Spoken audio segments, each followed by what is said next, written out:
ইসকনের ব্যাপারে আমাদের সিদ্ধান্ত হলো ইসকন একটি জঙ্গি সংগঠন। ইন্টারিমের কাছে আমাদের উদারত আহ্বান যেন ইন্টারিম এই বিষয়ে সজাগ থাকে এবং তাদেরকে সরাসরি নিষিদ্ধ করে।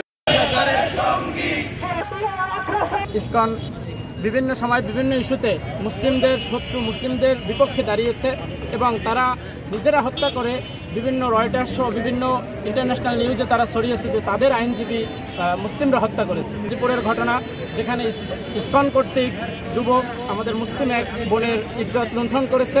ইসকনের ব্যাপারে আমাদের সিদ্ধান্ত হলো ইসকন একটি জঙ্গি সংগঠন, তাদেরকে সরাসরি নিষিদ্ধ করতে হবে।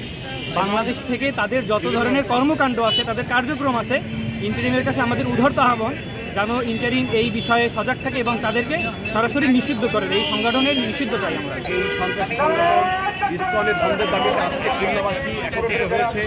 খুলনা ছাত্র জনতা, ইমাম, খতিব সবাই একত্রিত হয়ে আমরা প্রতিবাদ জানিয়েছি।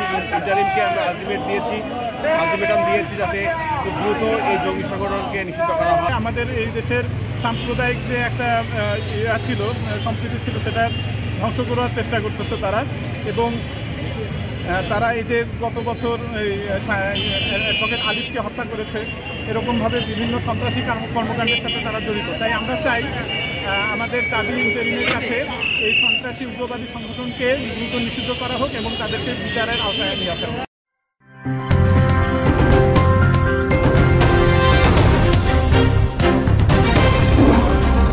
Voice of Tiger.